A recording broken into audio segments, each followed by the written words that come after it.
thanks so much to everyone who joined in on our giveaway for the Dale Jr. hats. I'm going to go through right now, pick 2 winners, and I will be DMing you. So make sure you're checking your messages on YouTube and keep your eyes out. I appreciate everyone's support. We'll have much more giveaways coming soon. Any cool things that I acquire from the track or these drivers, I'm going to pay it forward. So smash that subscribe button and keep dropping comments. Hey everybody, welcome on back to the Rubbin' Is Racing podcast. Huge news. Spider and I have decided to buy the podcast back from NASCAR. So now that's not true at all. This is brought to you by NASCAR. NASCAR has had a great series so far. The Cup Series next race is the Verizon 200 at the Brickyard. It's this Sunday at 2:30 p.m. Eastern Time on NBC. You can get all live from Indianapolis Motor Speedway Road Course. There's only 2 road courses and then Daytona left in the regular season.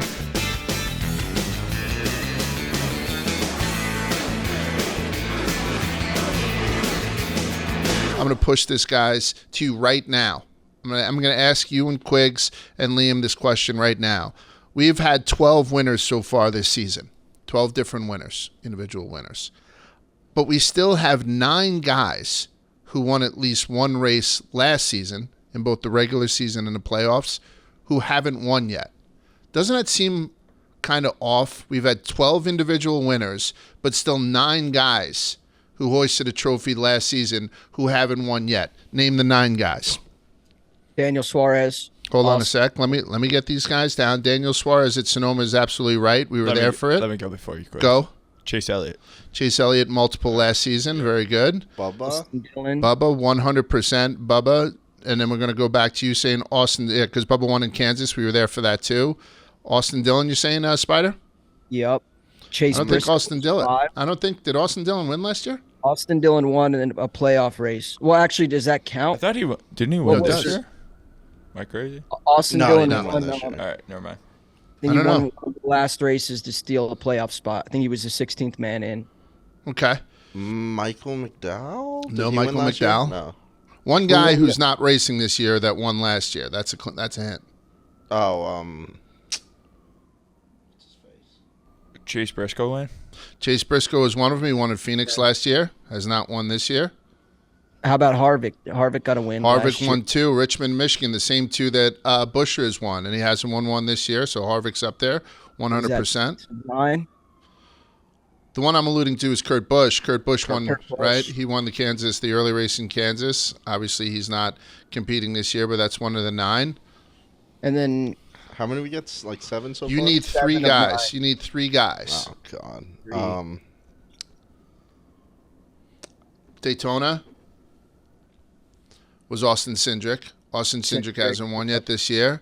Then you had Eric Jones had a win in the playoffs in Darlington, and then finally Alex Bowman in Las Vegas. So you have all those guys who had won at least one race last year who haven't done it yet. You don't find that interesting? No, I do. awesome. And I think it's a we testament to missed the some- parity in NASCAR. I mean, Right. So all It's these just guys are on the anyone outside can win winning it. in. Yeah.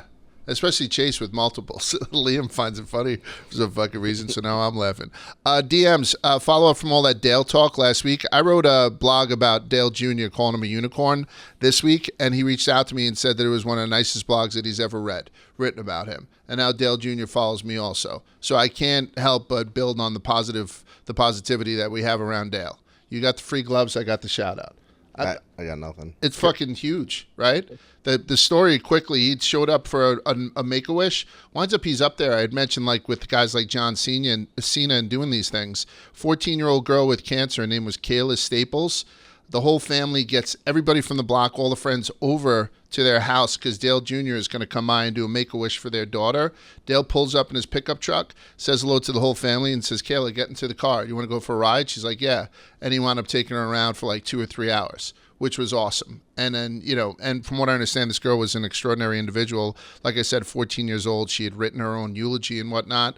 But there's all these stories that people had reached out to me after I wrote that blog about how extraordinary of a guy Dale Jr. is. So just including this one guy, America Dave, who's like, Dad bumped into Dale Jr. at a fucking restaurant.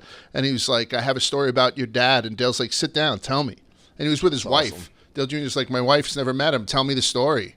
And this guy's dad is telling Dale about how he was standing in a urinal next to Dale Sr. And Dale Sr.'s like, who do you like today? He's like, I don't care as long as, 3 get sent into the wall. So then Dale Sr. gave the guy pit passes. There's all these great stories that are coming out of woodwork since we had mentioned how great of a guy he is. So I just want to make sure that everybody knows and put that through. As far as headlines go, the headlines are brought. Go ahead. Can I add to that one? Our humble king over here, Spider, had mentioned, he was like, "Oh, I read that blog from you, Large, and like that was amazing." And it's probably at 8 in the morning when we picked him up going to Michigan International Speedway, and Large's reply was just, "Yeah, I'm a pretty good writer." I was low-key. I was tearing up reading that. Yeah. Spider was like being emotional, being like, "Man," like I was like tearing up reading that. Large is like, "Yeah, I'm pretty good at writing." In case you didn't know.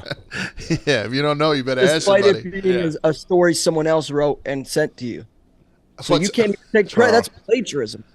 No, I think what got you was the end where I said, Dale was known about raising hell, but people should probably know about the fact that he also raised a unicorn. What a fucking way to end the blog, man. I did not drag the toe on that at all. So you can find that on the main page. Dale Earnhardt Jr. is a unicorn. Headlines.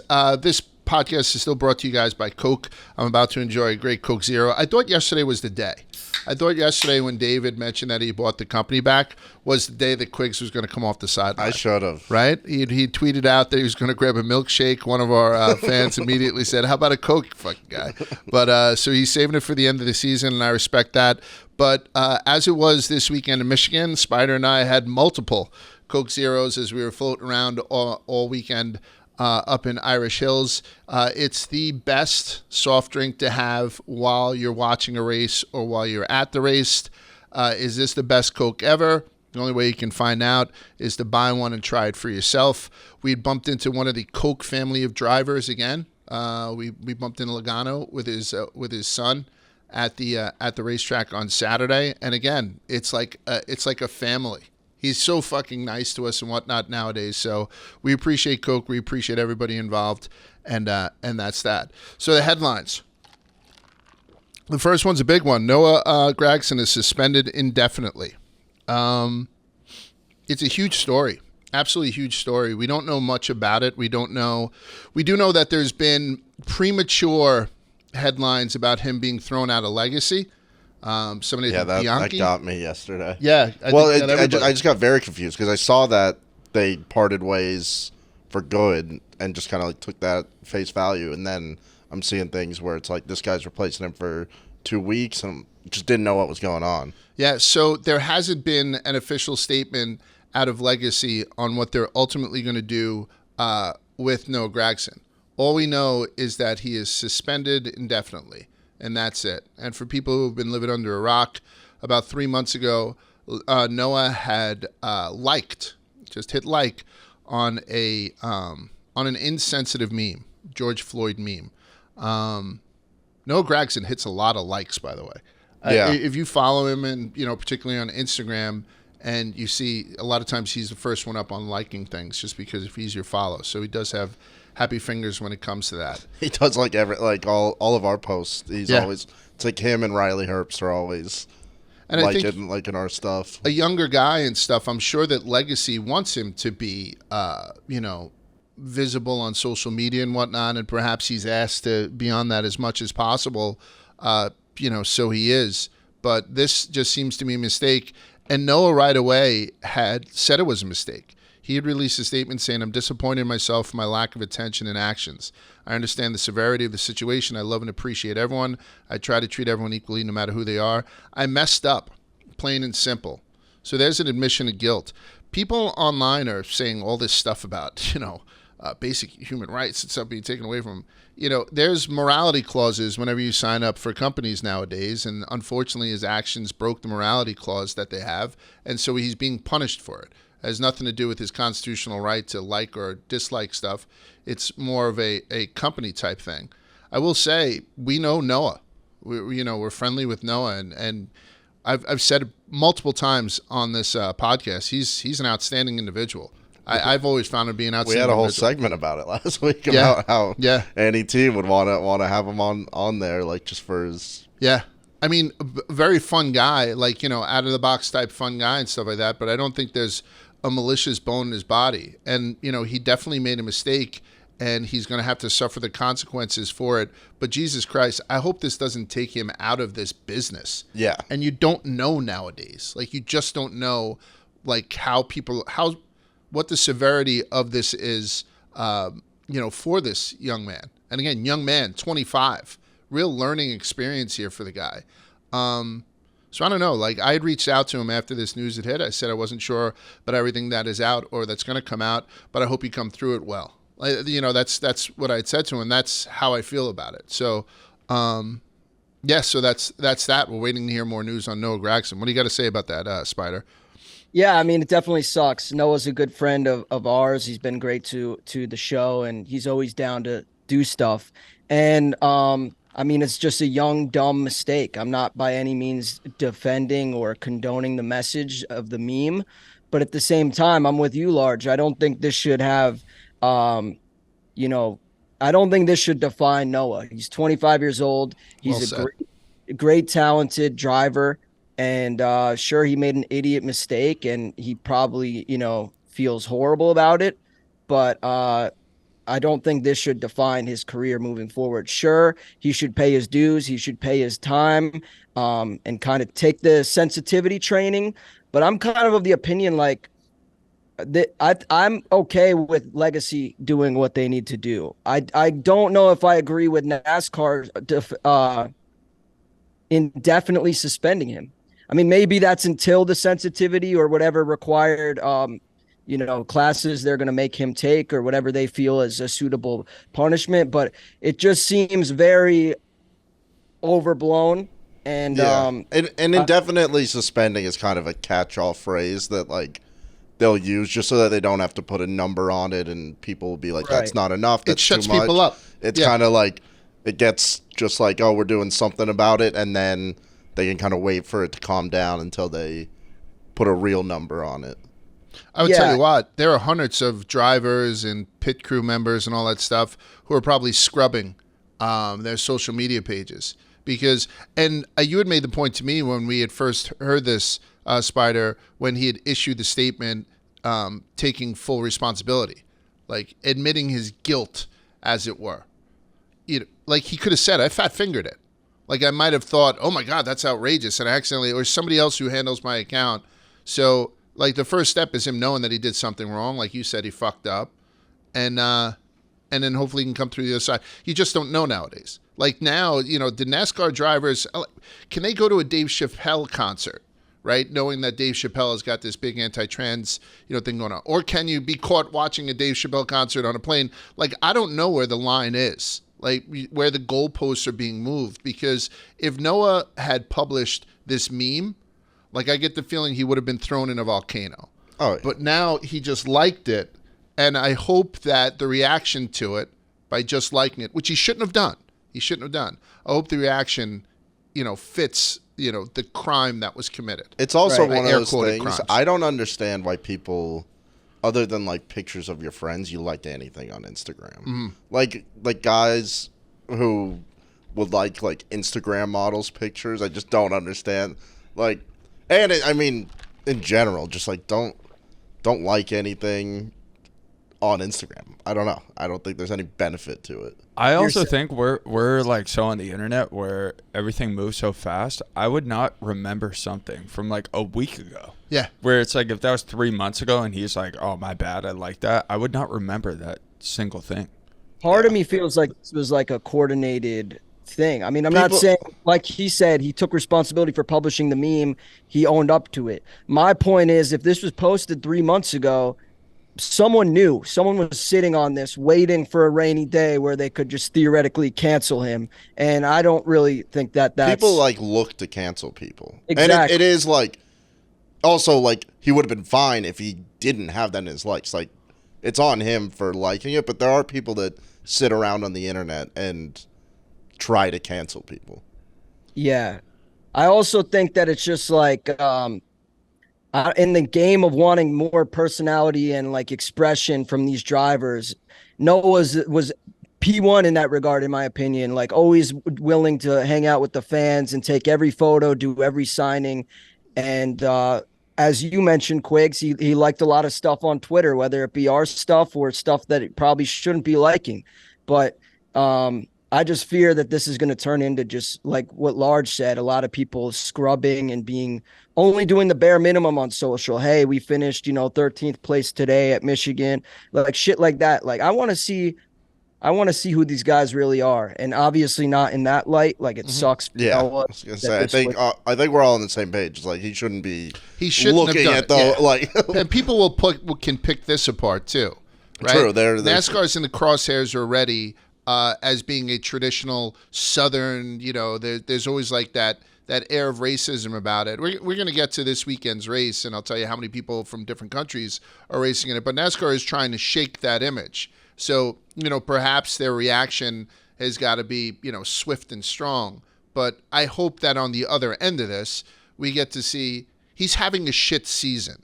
So everyone with the tinfoil hats is saying that, Legacy planted this, or they were looking for the excuse to get John Hunter in a seat or whatever. I don't listen to any of that bullshit. He was having a shit season. Part of it is because they're in lawnmowers, Chevy because they're moving to Toyota, and plus he's a fucking rookie, right? So I hope this isn't the ultimate judge of him, because I think he's got a lot more to give to the sport and to potential sponsors. Like I don't know what happens to the Wendy sponsorship or the Black Rifle sponsorship or whatever, but I thought he was an excellent spokesperson for both. So I hope he comes. If I'm Wendy's, I sponsor Turn 6 at Chicago Street Course next year. Oh yeah, that was awesome. The Wendy's corner where Noah backed that thing in like 10 times in a row. Yeah, absolutely. All right, staying with Legacy, Jimmy Johnson elected to the Hall of Fame this week. Not unanimous. People seemed up in arms. I think he was missing 4 votes, and people gave a host of reasons that Jimmy wouldn't be unanimous into the Hall of Fame. I don't know how it works in the past, but a lot say because he's still active. Like, they kind of still see him driving every now and again, or would see him driving every now and again if that hadn't happened with his family earlier. By the way, look at this fucking season for Legacy now. You got the punch. You even got the haircut with Noah. Remember when you got the goofy haircut? Which was in line with the punch date. Yeah. So it'll just forever. It was probably a 3-day thing for him, that haircut, but it'll be like immortalized because he has it on during the punch. You do the mid-season. Go ahead. You do the mid-season announcement that you're going to Toyota, and then Jimmy has this absolute, like TV movie type tragedy happen to him. Absolutely tragedy to one of the nicest guys in the world and stuff. Like Legacy has gone through, and now this, right? Like, so this season has been something for fucking Legacy Motor Club on their first year with the rebrand. What were you saying, Spider? Yeah, I feel like I owe Eric Jones an apology. And when we were at the track this weekend at Michigan, one of the listeners, I forget his name, I'm sorry about that, but he brought to my attention, he's like, Spider, you said on last week's episode that Eric Jones and Noah Gragson pretty much finish in the same spot, which isn't true.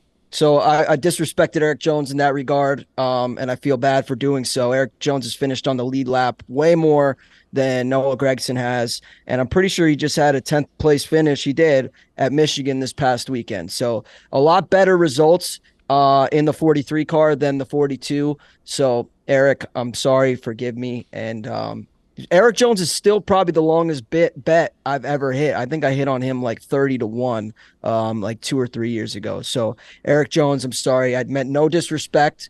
I guess we're all excited to see Legacy with new equipment and hopefully more speed in 2024. But I'm sorry that my take came at your expense. On to the Jimmy Johnson. Go ahead, Liam. The way that guy talked to you, I thought he was like a relative of his. He was like, you got to put some fucking respect on Eric Jones. Really? Yeah. He was like one of the first guys at the. Right. I don't know. Well, we did like a Q&A thing, and he was like one of the first guys there, and he was like, Spider, I just got to tell you, I mean, Eric Jones is better than you say he is. Yeah, but I don't know if he is. Hold me accountable. Quiggs is about to back you up, Spider. Well, no, I think Eric Jones has had way better finishes than Gragson. They race around the same. Eric Jones just has something this year where he moves up 8 spots in the last 20 laps. Like he'll just go from 19th to 12th and just do that. But also the way you were talking It's just not good for legacy when you're like, this driver has been on the lead lap more than this driver. Like when No, you're absolutely right. When you're talking I about do- whether they're finishing on the lead lap, like that's not what a team wants. I think it's a difference between average finishing of like 9 positions. Yeah. So, and I also think that Noah, as much as I just got done defending him, he's having an even worse season than Ty Dillon had in this car last year. So, I mean, if you're not going to bring in immense sponsorship, you're not going to finish strong, and you're also kind of going to be a headache or at least a liability on social media. You don't have many redeeming qualities. As much as I love Noah Gregson, it's I wouldn't tough. be surprised if they just say he's done for the season. We'll figure out our future plans in the offseason because there's no racing upside. Like I don't think he's going to get a win. He's not going to be in the playoffs. Well, don't you think there's an upside in having other drivers come in and wheel that thing? Whether it be guess. Josh Berry, whether it be, road course ringer, or even maybe, who knows, maybe we get John Hunter later on this season. I guess there's an upside, but I think Legacy just wants the season to be over. Like I think they are counting down the days till they can just get I do think it's interesting. I was watching back our interview with Jimmy Johnson, Eric Jones, and Noah Gregson before the season started. And if you guys haven't seen it, go check it out. Noah was very humble. He said his, he just wanted to kind of finish every race. And, I don't know, the preview for the season and his expectations were very modest, very humble. And if you look at it from that perspective, I think he's answered he's checked a lot of those boxes. Yeah. And then when he was concussed right before the All-Star, and he had said, I just want this to be over. And everyone's like, no, they just going into the off week. But I was like, I don't know. I think this kid is just had it really handed to him. So I don't know if that means moving down to Xfinity. I don't know if another team picks him up within Cup. There's been a lot of headlines as far as contract extensions. You mentioned the Eric Jones kind of misstep with you. I had a similar misstep when I congratulated Corey LaJoie 2 weeks ago on his contract extension, and he told me I didn't get it yet. Well, he did get it. So finally, so Corey LaJoie signs a contract extension. Probably the biggest headline was Truex also just sort of dropping it. Like his teammates said, we saw the tweet too. We had no idea that he had signed his extension with Gibbs. And then it broke today that Front Row re-signed McDowell and Todd Gilliland. So it's that time of year where everyone's kind of finding their seats for next year. So we'll see where Noah Gragson ends up. What do you think that means with Front Row Motorsports re-signing both Gilliland and McDowell? So that means the 10 car is the one in question. Do you think Almirola returns? Do you think that's Zane Smith's ride next year? What do you Almirola's been pretty he's been sticking to his guns, saying he doesn't want to talk about this until after this season is over. We actually bumped into him at the track, you and I gave him the what's up, and he walked right by me. I just don't think he knows us, right? I interviewed him once years ago outside of his RV at Daytona, but otherwise we've never spoke to him. So yeah, I think he's pretty hush-hush from it. I'm actually going to mention him in the paid scheme thing a little later on because Liam had noticed the back of his car, and I fucking love it, that fueled by bacon type thing. But either way, so it looks like people are finding their spots, and I think we're going to be talking a lot more about this, who's going to end up where over the next coming weeks. The following thing I had seen yesterday, it's the last headline I'm going to hit. I think this is wild. Busch Light is going to host the fastest wedding in Vegas during a pit stop this season. Yeah, did you see that? Yeah. So during the playoff I race, did not see this. What? during the playoff race in Vegas, you know the guy who does the Busch Light commercials, lumberjack kind of guy. Yeah. So he's actually, they're going to have him get his minister license, which you can get. I had mine for a little bit. It's like $30 and you fill out a form. They're going to have him marry a couple during a pit stop that Kevin Harvick has at Las Vegas. So at the box, right off of pit row, they're going to do that. And maybe like Harvick's going to yell like, hey, congratulations or something. I don't. So people are signing up to do this goddamn thing. Bring a new level of speed to a painfully slow tradition. On October 15th at Las Vegas Motor Speedway, the world capital of fast weddings is about to get faster. So if you and your bride are about to tie the knot, hit up Anheuser-Busch.com and you can put your name in to be the Busch Pit Stop wedding contest winners. That's crazy. I would love to know what like the pit crew and Harvick think about this. Just like the way things work here, where like every once in a while there'll be something where it's like, how dumb is sales for selling this? Yeah. Like I wonder if they're like, yo, we have to do a pit stop, and they like sold a wedding in our box. Right. Like I wonder, or if they think it's cool. Like maybe they do. They're like, it's not going to interfere with us at all. But I wonder if they're like, hey, we have like a job to do, and you just have a wedding going on. I'll be very interested to see the time they have on that pit stop. Maybe if it Harvick would adds be anything. more down to fuck if he had a win already this season. Yeah. But he's legitimately, he wants to keep himself in playoff contention. So I love, this time Busch Light is using its sponsorship to help one madly in love couple say I do. This is a real thing. Unless I'm being punked, this is a real thing. I don't know the semantics about it. Like obviously Harvick can't jump out in the 12 seconds and say, give away the bride and jump back in his ride. But yeah, so keep an eye on that going into Vegas. We're going to see a wedding during a NASCAR race. Oh, so that's Vegas, not this weekend. No, it's not until That's- October, the Vegas race. Vegas is the king of trashy weddings. Yeah. I'm also curious to see whether the wedding will last longer than the actual ceremony, because that seems very short term. Yeah. It's I don't know, and it does like reek of white trash, like Valentine's Day at White Castles. Like you can reserve a table at most White Castles on Valentine's Day. That's kind of special. So this is one of those things too. Busch Light, I think, also makes they did something where they gave away a wedding dress that was in camouflage. So this is where we're sort of aiming for this thing. Anyway, so that's it for headlines. We're gonna go to the recap and then the over/under.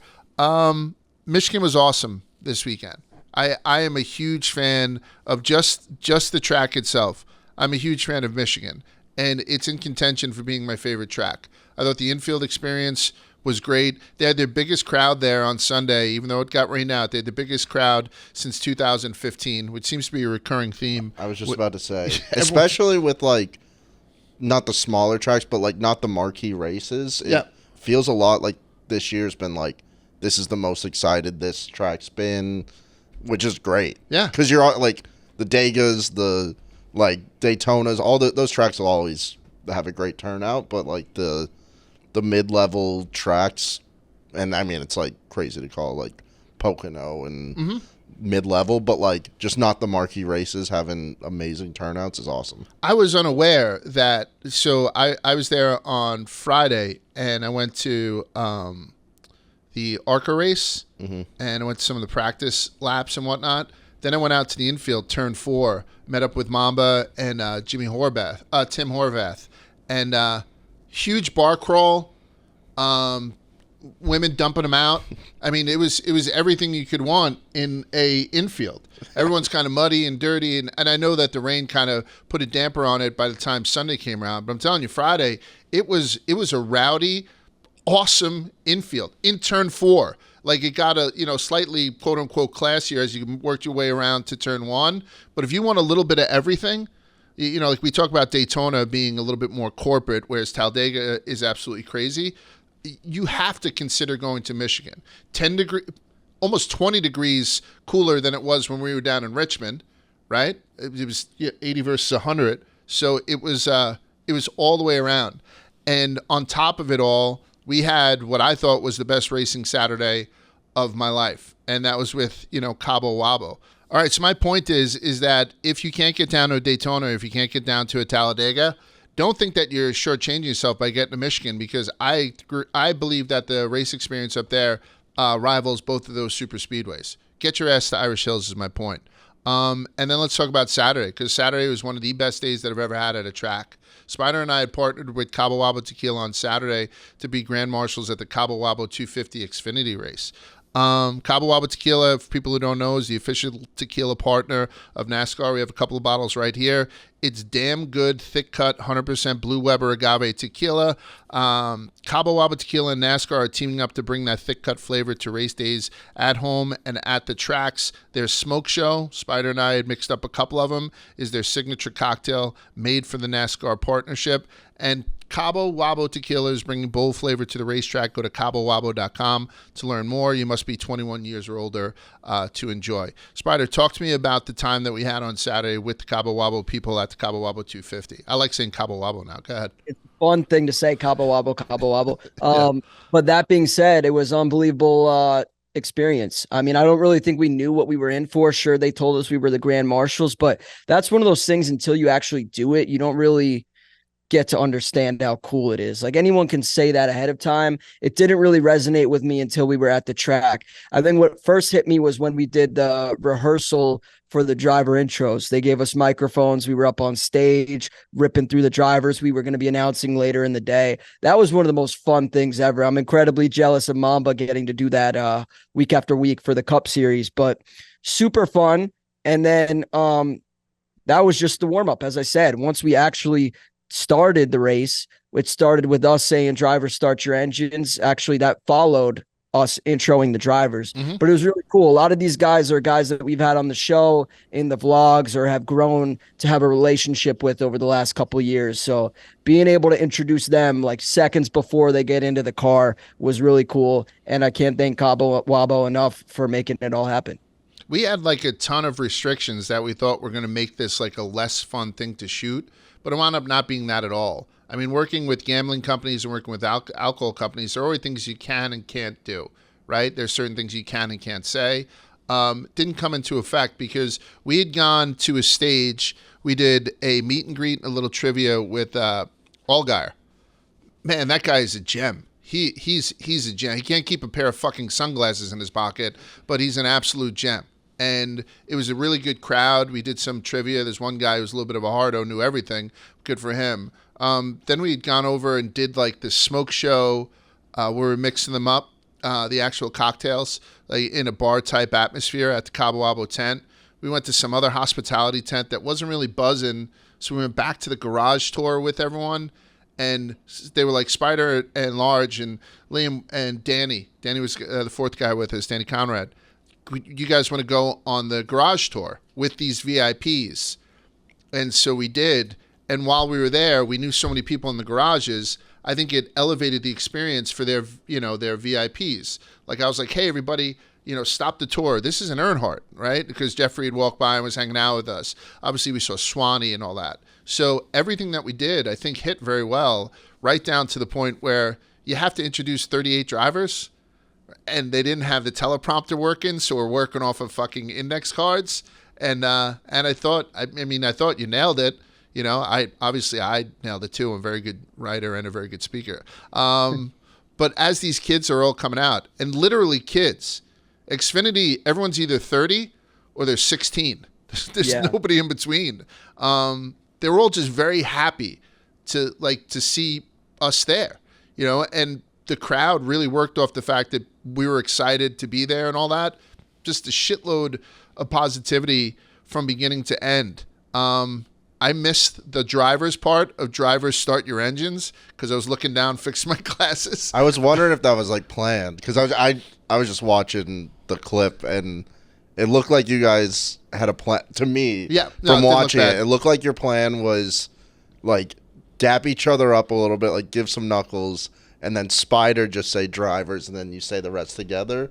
What was the actual plan or thought process going into it? We didn't really plan anything, to be honest with you. I didn't know if you guys the fist bump was coming. I didn't want to look away, so I just kind of you didn't really connect too well on the But we had one job, and that was drivers start your engines. 4 fucking words. And even though that was it, the guy had the cue card up, and he was like, "I'll tell you when you guys go." So right before, we're both ready to say it. I was like, oh, can I yell out Hillary 2024? Can I do all this stuff? Guy's like, no, don't do it. I was like, can I say don't do drugs and wash your hands? No, drivers start your engines. So we're sitting there waiting, and then all of a sudden the guy goes, instead of getting in 2 Mustangs, you guys are going to get in the same Mustang together, you and I, for the pace car. And Camaros. It was Camaro, convertible Camaro. And but it was tiny. So I had realized, as we're waiting for the guy to give us the high sign, that I had my sunglasses on. My reading glasses were in my pocket. So I go to get them out of my pocket, and I put them in my breast pocket so they don't. And as I'm doing that, all of a sudden I hear, drivers! And I was like, holy shit. Start your. So I just missed it. I flat out fucking missed the first we word. could have been a little bit tighter, but at the same time, I think Yeah. we recovered beautifully. Yeah. Once you chimed in, you were fucking. Those pipes was- were ringing large. Yeah, I was dialed in, and then we did the lap car, which I mean, I think she got up to like 130 driving that thing, which was awesome. Well, I got to interrupt real quick. There's a couple like largest size continues to kick his ass in the sport of NASCAR. Does. When we're on stage with Justin Allgaier, they had like the shade awning above our heads, and Justin and Not I funny. are like Not the fucking same funny. size. We're like the same size, so we're like on this level, and Large is all the way up here, and the thing just was getting blown around. And it would just hit Large on the top of the head every 10 seconds. And So I'll be Justin like- and I are just sitting there like unscathed. Justin's like, my biggest fan is right there, my dad. And I read a little bit. I was like, oh, your dad, the tire salesman? As I do that, this sailcloth gets pushed down on my head. Like I'm the tent post, so I stand up so nobody else is getting hit by the thing. I don't like to use the word hero, but I was kind of holding the thing up. Can I Go ahead. during the driver intros, I wish Spider didn't say this to me because I was right next to Mamba and he was kind of like grading how they were doing it. Right. Because he obviously does the Cup Series ones. And Spider did when he did Sammy Smith, his voice cracked and he was like, but I didn't think it did though. And Mamba is like, oh my God, he hit the high note on it. Like, it was like Sammy Smith. Like, and I Spider squeaked said that to me afterwards. He was like, I fucked up Sammy Smith. And I was like, dude, I thought that went so hard. I wish you didn't tell me that. I wish that was intentional. I mushed Sammy Smith because I mean he was the first car out. In that. I know. But back to the large size thing, we go to get in the Grand Marshal, like do the pace laps after we give the command. And at first they pulled like 3 Camaros on the track with the top on, everything's fine, normal car, looking like how you would drive it through a car wash. And then they realized at some point, like, oh shit, Large's big ass isn't gonna fit in here. We got to pop the top. So then all 3 convertibles dropped the top. Large sat in the front seat. It was hilarious. And honestly, it was worse. It would have been worse than the sailcloth during the Allgaier interview. I do not fit in a fucking Camaro. Like I had to take my sunglasses and hold them because my nose was above the top of the car. I'm built like Godzilla, apparently. If you don't realize it, I said it last year. NASCAR is a small man's game. It really is. Shout out to Monica Palumbo, because she's like a true professional. We talk about Mamba all the time. She's the one who introduced us. She's like, you want to do a little thing where we miss the high five and hit each other's shoes? I hit that with her. Holy shit. I pured that. Oh, man. It's like the one That time I was nice. dapped up Shaq. Yeah, I pured that. What else was it? Oh, you know what? While we were at the track, I had run into a couple of our friends, including Jeb Burton. And he had my wife, Bridget, and I in the hauler. He signed a pair of gloves for me. Gave a bunch of merch to the wife and kids and stuff like that. Shout out to him. The guy does everything the right way. We've had him on one time before. I hope we have him on again. He just made it a great experience. And then after the race was won, the Cabo Wabo representatives who were with, like they honestly felt like they won the race because they pulled off a successful thing. So, they brought out a cake. Everyone's eating cake. Then we went down to the winner's circle and we got to hang out with John Hunter for a little while. And again, just a wonderful guy, right? I think he picked up his 5th win of the season. Yeah. So it was, yeah. So you got shut out again by Coach Gibbs. Cold shoulder. It's all right. I've met Coach before. He knows we're good friends. I just let him enjoy the win, Right. So, I mean, all around just a wonderful Saturday for us. Anything I'm missing from Saturday? I don't think so, right? No, I mean, it was really cool to speaking with John Hunter briefly after he won. He said that he wanted to come on the show. It didn't work out today, but hopefully we can get him in here in the next coming weeks, especially if it sounds like he may have some news to share. And I have some questions to ask. So, John Hunter, if you're listening, open invite, hit me up, hit me back. We'll have you on the show. We told him all about Spidey Scoops. He's a little intimidated. We don't have a guest this week just because of the shortened week with the Monday race. Kind of screws everybody else with their sim work and whatnot. And plus, Chris Buescher is just big time in people. Let's get to Sunday, right? Sunday, great race. Except if you're like Kyle Busch, Chase Elliott, or William Byron, like a couple of guys were knocked out early. a couple of big names were knocked out of this race early. Chris Bell was almost knocked out too, but they miraculously put his car to get back together with Bearbon, and he did a pretty good job. When the race was called on Sunday due to rain, I think they maybe were 64 laps in. Everybody rushed to the sports book to put the bet on Monday Martin. So here's the Monday Martin update. So 4 Monday races this season. Out of those 4 races, he was first at Dover. He was third at the Coke 600. He was first at New Hampshire. And then this weekend, he finished second at Michigan. So there's something to Monday Martin. He swept the first 2 stages. That was for the 17th time in his career. But he wound up being the 4th time he was runner-up at Michigan. He has no wins at that track. He has 4 P2s and no wins. Instead, we have a great story. RFK and Chris Buescher back-to-back on now a short track and then a 2-mile. Buescher now has 4 career wins, and the 4 career wins are at 4 different tracks. So with Chris Buescher winning on Monday, right, his second race of the season and qualifying for the postseason, obviously, all the single race winners this season also clinched playoff berths because we had that situation where there were 4 races left and 12 winners, so somebody could have got bounced if we were to have 4 more individual winners. So that's good for them. So Bell, Chastain, Blaney, Logano, Reddick, and Ricky Stenhouse Jr., all those guys who have the 1 race win this year, they're all safe and in the playoffs. Spider, I'm going to go to you right now. From what you had seen on Sunday and into Monday, what were your over and unders? What were your impressions of the Michigan Cup race? Obviously sucked with the rain delay. I mean, I think someone on Twitter had said that 17 of the races thus far had been impacted by rain in some capacity, whether it be Xfinity Cup, whatever. That being said, I still think we got an awesome race out of it. So, and I have grown to love the Monday racing. I don't know about you guys. It's pretty cool. The best. Yeah. Being at work in the office, having that shit on is just fire. I also saw the teams watching it. A woman reacting to Martin Truex's last couple laps from the Joe Gibbs gift shop, it looked like. That was really cool. And then we also saw RFK engineers surrounding by a TV in the garage watching the finish, and as Chris Buescher got a second consecutive. So I guess I'll start there with my overs. Have to show some love for RFK, especially Chris Buescher. But also, I'm going to give myself a little credit here. I gave Brad K outright. I think he was like 25-1. He looked like he was a real threat to win this thing, and he almost did it. So I don't know if if Brad K rather is taking a back seat to Chris Buescher, and Chris Buescher is getting the top of the top attention equipment at RFK. But Brad K was just there with them, and he had a little hiccup, but overall, really good race for RFK, especially given 2 in a row now. So have to start there. And then Trackhouse as well. I thought they finished really strong. They were both, Daniel was 6th, Ross was 7th.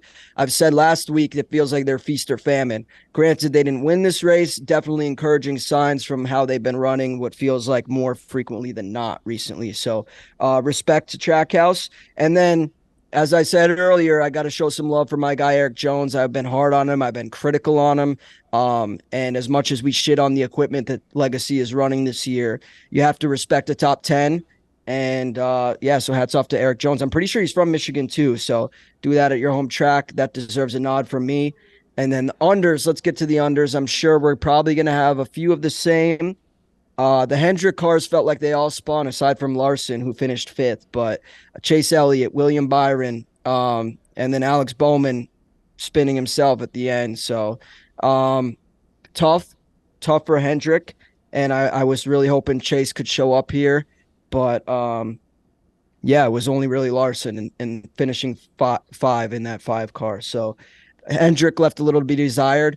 And then my last under of the week, it's got to be 2311's pit crew. I mean, Tyler Reddick got absolutely dogged. He had a sick car, paint scheme-wise, which we'll get to, and literal speed-wise, and his team cost him, which feels like that happens quite a bit. So, I know pit crews are kind of difficult to find the right guys, especially as a new team. A lot of these guys are loyal to teams they've been rocking with, but they got to figure that out, plain and simple. I mean, it's costing Tyler Reddick shots at these wins, so figure it out. And those are my over-unders for this week. Guys, what did I miss? I had Tyler to win. I had him top 3. and I had 23-11 to win. And that would have been like a Quigs-like day. So Yeah. I'm not saying that somebody needs to be fired, but you're right. They need to light a fucking fire underneath somebody. You know what I mean? I mean, I lost money, bro. There was one guy he was specifically mad at. Like it was Yes. it was the guy, the rear right, and he was like, "You fucking looked at it, saw it wasn't right, and you still left You it." let me go. Like you can see it on the replay. He gets up, knows that it's not on there, stares at it for a second, and goes to the other side. Yeah. And Reddick's like, "What are we doing?" Yeah. Because you So- can't tighten these cars once they're off the jack. Yeah, Like the lug has to be tightened while it's up in the air. And it the was guy like clearly saw it. He prayed that like it was just gonna like tighten itself. It's just gonna Like be he thought okay. about it. He's like, Yeah. yeah, let's just hope it stays on. That was which- also Tyler Reddick. I mean, nothing seems to get him mad. He can get a helmet thrown at him, and he's still going to be the most cordial professional dude in the post-race interviews. This felt like a little bit of Joey Logano infection there, as we saw from Joey the other week. Yeah. Tyler was fucking hot, man, and I kind of respect it. If anything, it's the inconfident, or like if somebody doesn't get the wheel on, like shit happens. It's when you know it's not on is like Yeah. what can make a sane person just go crazy, because you're like, I also love that Denny defended Tyler's reaction. Denny said on his pod, I think that, Tyler's response and reaction to that mistake was warranted. It's justified. Like, I would be upset too. So having the boss have your back, I mean, top to bottom, they both agree that the pit crews need to be better. The only thing I'll add to the over is coach, is Joe Gibbs, because you think about the week he's having. Martin Truex seems like he has the fastest car every week, right? Week in and week out, Truex does have the fastest car. At least it seems that way. So re-signing him, like, I think that gives him a certain degree of comfort going into next season. And then, even though they didn't get the win in Michigan, P2 for Martin, P3 for Denny, Ty manages to be in the, P11 is great. And even Chris Bell finishing 13th, with all that goddamn bear bond, I think that's a great sign for him. So I think they salvaged themselves a lot of points this weekend. They got themselves a lot of points, particularly with Martin sweeping the first two stages. And it was a good week for the Gibbs people all the way around. Also, Go ahead. Spider saw it from the back of his head from about 1,000 feet away. Maybe. Who's this? It was like, that's Coach Joe Gibbs. Oh, God, he was Yeah, doing no, it all week. the way he stunned, it's his eyesight is unbelievable. unbelievable. He got Eric also- Amarola in a pair of jeans. I'm sorry, I don't mean to run Yeah. you over. This is a Oh, compliment. no, please. Eric Amarola, a pair of jeans and a gray T-shirt and a hat, so you couldn't see his face or his hair. And Spider's like, no, I think that's his body type. Well, and Eric Amarola, also, he does look like ex-military and stuff like that. Like, he's in very good shape. I'm not making a run at the guy, but it is what it is. You got him from 200 fucking yards. I was Yeah. like, no, it's not. And as he came, he smiled at somebody, and obviously he's got, big teeth. Right? You need an apple through a picket fence. I'm just kidding. I can't Sorry do about that. shit for celebrity mashups on the Dozen Trivia show, but Right. when it comes to NASCAR faces, I can snipe them. Oh, It was man. like a guy in like a generic polo from 1,000 feet away with gray hair. Spider is like, that's Coach Joe Gibbs. Like, I did Right. not understand it. I was Yeah. like, that is insanely impressive. And it's very helpful. Like, it's very helpful. Like, I was yeah. going around the Yeah, no, garages it calls him without out you. every time. On Friday, I felt like I didn't have my spin doctor. I was like, who the fuck is this guy? You know what I mean? So, would have been better. We'll close off with the paint schemes. Anything jump at you boys this week? I sent the link. Yeah. I don't think I'll ever have a Busch Light Peach. It sounds like an absolutely disgusting drink. I don't like peach flavored anything, but I like that car. It looks good. It it looks good. It does look. I was disappointed when I saw that on your screen, because that was going to be mine. Oh, was it? The- I'm sorry. But I think it's a great car. Yeah. Like it's just the orange is so Yeah. clean. I don't know. I like it a Large, lot. I know you have another one. You want to share your thought process behind the Harrison Burton ride? Oh, the one with the big wrench? It was just all matte black with a big old wrench on it. Like Harrison Burton has a big wrench. Like, that's all it is. Yeah. It was a loved it. smooth car. And Liam had pointed out, like, we've seen the Smithfield car week in and week out, with the 10, but I never noticed it across the back. It says fueled by bacon. I think that's pretty cool. Right, and I don't know why. I've never noticed it. I've walked by the car a bunch of times. I will tell you the worst car at Michigan this week, and I pointed it out to everyone. Brendan Poole's number 6 KSDT Chevrolet in the Xfinity Series. Look at that thing. It's got nothing. It's just Oh, yeah. I don't like that. It looks like a marshmallow with a blue 6 on it. I don't like it at all. And it's nothing personal to Brendan Poole. Obviously, I don't want to hurt the guy's feeling, but that is an ass paint scheme. It's like one of those movies where they can't use the real logos of like a football team, and they use like the generic ones. And that's what his car looks like. Yeah, I don't know. I need a little bit more. Anything jump out at you guys? My favorite was Tyler Reddick's 45 Rocket League scheme. It's one of my favorite games, fun video game to play, and I liked seeing it on a NASCAR car. So that one was probably my favorite. I also, each week before the race, I go on and try to find the spotter's guide where it shows all of the cars, and they're all like from the same angle. It's a side profile of the car, and it says the driver's name and the number, obviously. Tyler Reddick's for this week just completely broke all the rules. The car was like diagonally like hitting a soccer ball into the air, like popping off the page. So I really loved Reddick's efforts, and I like the 45. I just wish his crew could have got it done for him. Feel like if that car were to win, that diecast probably would have sold like fire. So Yeah, I mean, the Kevin Harvick Peach one I loved. I like Bush's a lot. That was the black Castrol with like the red and green. Yep. Maybe probably everything looks better when it's in Victory Lane, maybe, but I like that one a lot. Yeah. Okay, before we get to Indy Road Course, just from a Twisted History perspective, I picked up an urban legend this week. We're tentatively going to try to fish when we go down to Daytona, right? We're going to try and get into, was it Lake Lloyd? Lake Lloyd, Yep. right? And maybe try to do that with Barstool Outdoors, Sydney Wells. I had seen something. What did Richard Childress do with Dale Sr.'s final ride after the investigation was complete? Right, Dale Sr.'s car. The theory or the urban legend is that it's at the bottom of Lake Lloyd. Like they didn't want people digging this thing up from a compactor, ripping it up and selling it for parts. You know what I mean? Like here's a piece of the car that Dale unfortunately perished in. So there's an urban legend that it's at the bottom of Lake Lloyd. Let's keep that in the back of our heads for when we snag something at the bottom of the thing that we might be on the front corner panel of Dale Jr. Right? Excuse me, Dale maybe I'll Sr.'s bring car. some flippers. Oh, that would be awesome. Kind of get you in Snorkel. there. Yeah.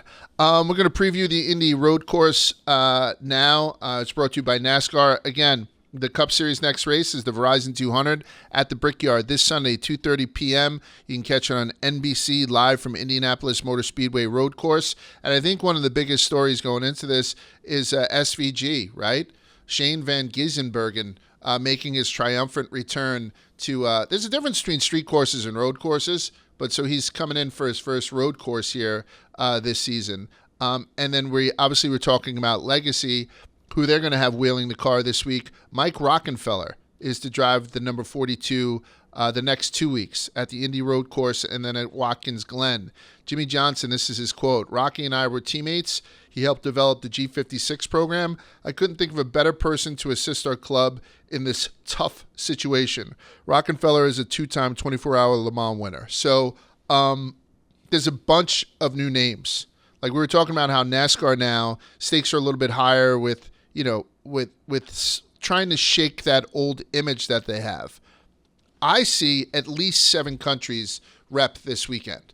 7 countries repped in the Cup Series race this weekend. USA, obviously. Suarez from Mexico. SVG is from New Zealand. Jenson Button is from the UK. Kamuri Kobayashi is from Japan. Brody Kostecki is from Australia. And Mike Rockefeller is from Germany. So this is like and there might be some others that I missed. I don't know. Is there any Canadian racers? I don't know.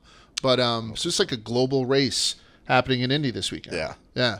So, and with that, I mean, we're going to have a tough time picking winners, I think, because there's so many ringers involved with this race, but we try to pick winners every week, and that's what we're going to try to do right now in picking the tires. Who wants to go first? I'll Go start. first. Or you actually- go.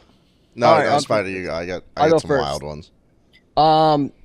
Off the rip, I would just want to say that the Chevys seem like the play this week. And I know the 2 favorites, Truex and Reddick, obviously drive Toyotas, but I think this is a great opportunity for Chase Elliott. He's plus 750 right now. And then also all the ringers that Large mentioned, Shane, SVG, I'm not even going to attempt the last name.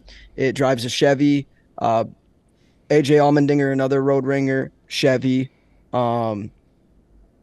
And then I think Brody Kostecki is also going to be in a Chevy this week. So those guys are all Chevys. I think Chevy has probably a pretty good chance to win. So I'm taking Chevy.